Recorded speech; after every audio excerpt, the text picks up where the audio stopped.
Programa Gestão de Negócios. Nesse primeiro bloco, nós vamos falar sobre a cultura do enfrentamento. Em qualquer empresa, os indicadores financeiros eles representam o mesmo que os sinais vitais de uma pessoa, algo como a temperatura e a pressão sanguínea para o corpo humano. É por meio desses indicadores que se pode localizar claramente onde estão os problemas da empresa. Não é raro encontrar, porém, muita gente nas empresas que veja essas métricas como algo que pertence apenas ao pessoal de finanças. O único meio de não transformar essa preocupação com os resultados financeiros num problema é incorporá-la ao dia a dia de todo mundo, com uma disciplina realmente incansável.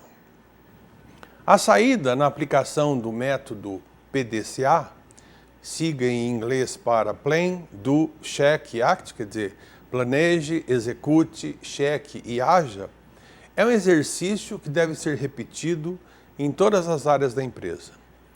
Na fase de planejamento, por exemplo, é preciso determinar quais são as medidas operacionais para atingir as metas financeiras esperadas e esmiuçar o que é importante para a empresa e aquilo que não é. Não se trata simplesmente de cortar custos. Trata-se de determinar o que não é o prioritário para a empresa e aquilo que é prioritário para fazer a empresa crescer. Dessa maneira, não se deve cortar o que vai fazer falta depois. Cortam-se apenas os desperdícios. Por exemplo, há características de produtos que o cliente não valoriza. Em logística, há máquinas paradas na produção, caminhões que viajam sem o produto, controles desnecessários no processo. Tudo isso pode ser cortado. Há custos que ajudam e outros que são puro excesso. Diferenciar um do outro, separar o corte preguiçoso do corte inteligente, é o que o gestor deve fazer. E tem mais.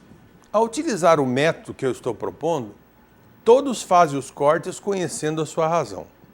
O que atrapalha essa avaliação criteriosa é que muita gente acha que já sabe tudo. Na verdade, é preciso mergulhar nos processos para reconhecer os desperdícios.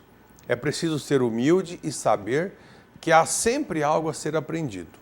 Na maioria dos casos, há muito inchaço nas áreas de apoio das empresas.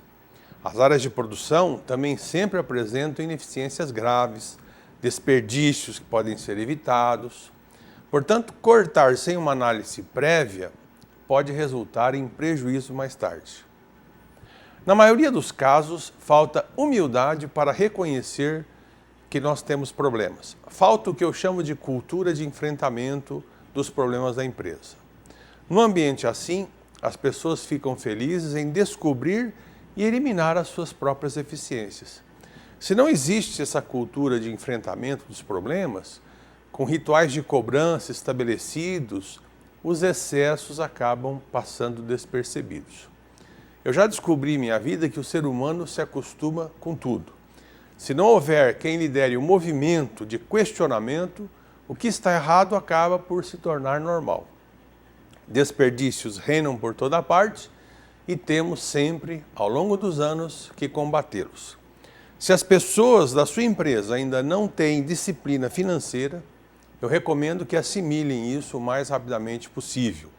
Esforços episódicos ajudam, mas eles não resolvem o problema.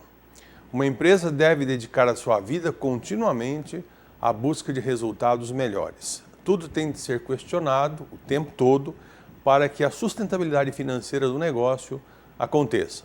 Qual deve ser o foco da sua empresa? Na verdade, o foco deve ser um só: aumentar a geração de caixa. É um passo vital para controlar a gestão da sua empresa. A geração de caixa, conhecida pela sigla EBITDA, em inglês significaria lucro antes de juros, impostos, depreciação e amortização, ela se move de acordo com duas grandes variáveis. A primeira é o aumento do volume de vendas e a segunda, a redução de custos. Com essa baliza desdobrada por toda a empresa, todos os setores conseguem saber exatamente o que fazer para contribuir para o bom desempenho. Sempre existirão oportunidades de melhoria nas áreas administrativas, de compras, de produção, de logística e de vendas. Ninguém deve se julgar especial e perfeito. Todos temos imperfeições operacionais em nossas empresas e precisamos ser humildes para reconhecer isso. Eu aconselho que todas as chefias e lideranças de empresa se dediquem a avaliar suas oportunidades de ganho e mergulhem na tarefa de tentar conquistá-las. Uma empresa não pode viver só de cortar custos ou só de aumentar vendas.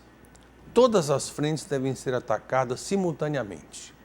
Isso não quer dizer que não devemos eleger prioridades. Cada pessoa deve ter de 3 a 5 metas no máximo. O conhecimento do método e das técnicas mais simples de análise é realmente fundamental. Eu sugiro que vocês invistam em valorizar as pessoas de sua empresa, treinando-as no método, não só o que a gente aprende em sala de aula, mas também lá no dia a dia do chão da fábrica, como essas estratégias podem ser efetivamente executadas.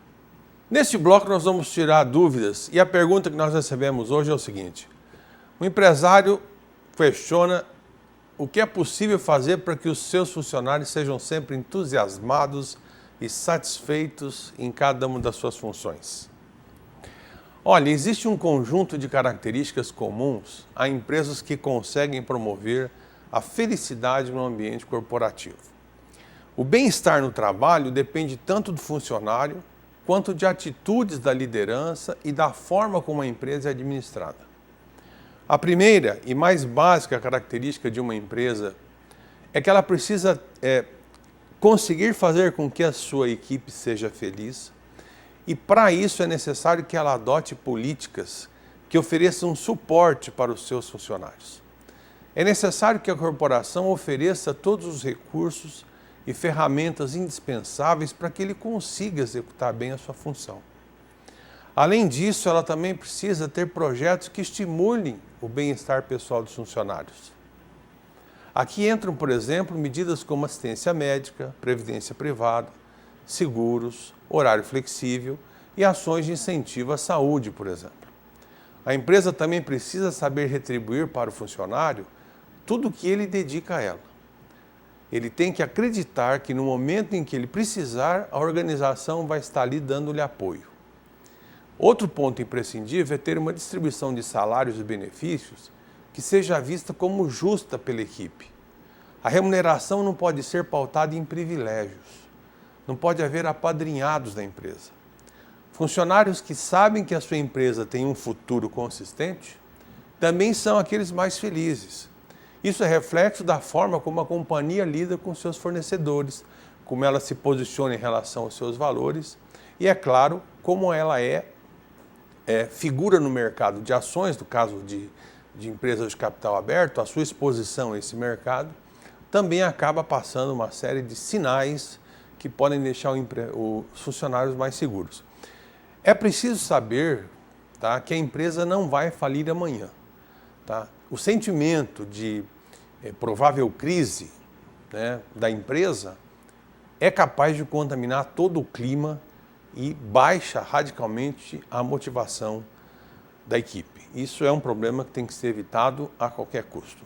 Termina aqui o nosso Gestão de Negócios. Para críticas, dúvidas, sugestões, escreva para a gente no tv@unipar.br. Obrigado pela sua audiência e até a próxima edição.